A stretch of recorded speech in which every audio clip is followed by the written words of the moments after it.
everybody, welcome to Lisa's chat room. Today I'm going to be talking about my Roku remote, and one of them was not working. But before I begin, I have to disclose to you that I'm not an expert in anything, so anything you try, use, or buy, you do so at your own risk and peril. All right, so I actually have two Rokus. I use mine especially in the front room because my TV, it's a pretty nice TV.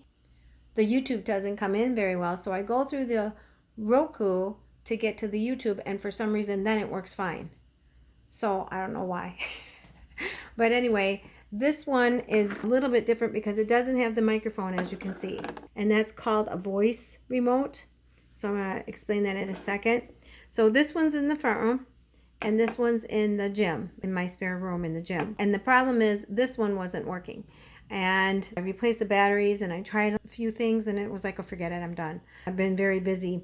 I decided today to fix it. And actually I worked on it for about an hour. It was kind of driving me crazy because it's like, what is wrong here? So let me just go through this really quickly. I printed out this printout here.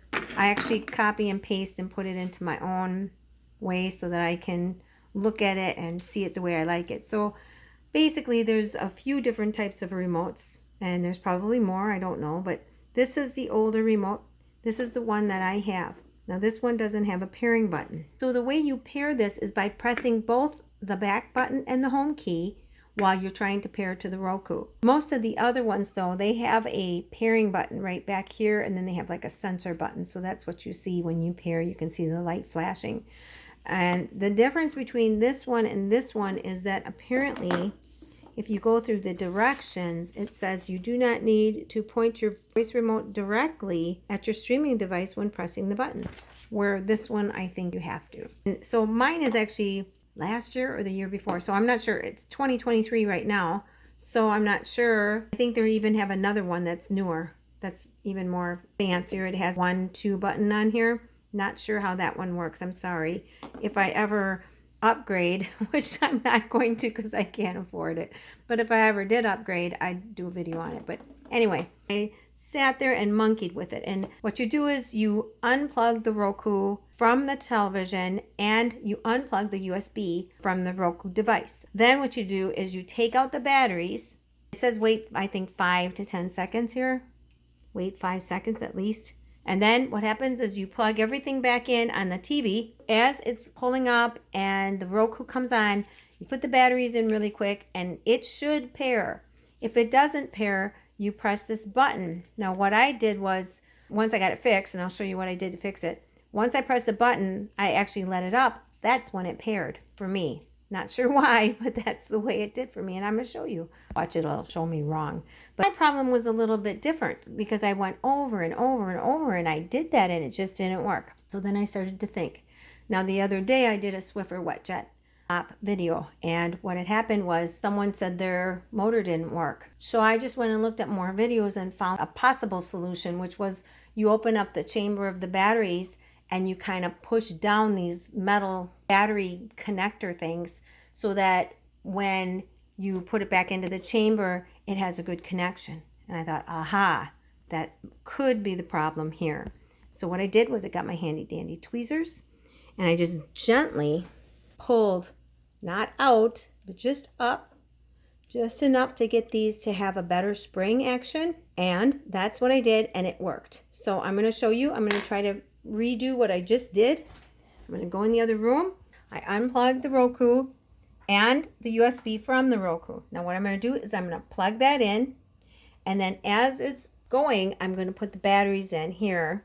Once the Roku picture comes up, I'm going to try to do it as fast as you can. You're supposed to do it like within 30 seconds or something. So I've got it plugged in, and I'm just going to put these batteries in really quick. And now what I'm going to do is I'm just going to push down on here so the light is flashing, and I'm going to let up on it, and that's when it seems to pair. It's in pairing mode, and voila, I now have my Roku working. So that's awesome. I love it. And I do like the volume thing because I can turn it up and down with this. That's really nice that I don't have to get the other remote to do that. So that's how I fixed my Roku remote, and I have not seen any information out there about this.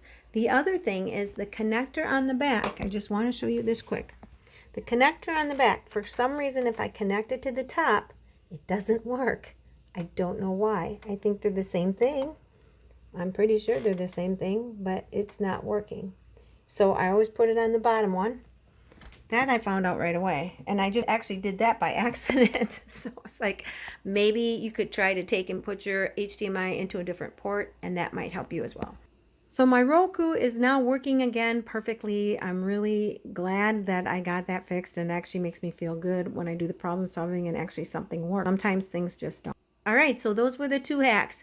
Change your HDMI port, see if that works. Unplug it, plug it back in. And also 2, change batteries out and make sure that the battery connectors are up so that when the batteries go into it, it makes a decent connection. If this has helped you, please click the like, and also to subscribe and share with your friends and family. And please stay safe and stay healthy, and I'll see you again next time in Lisa's chat room.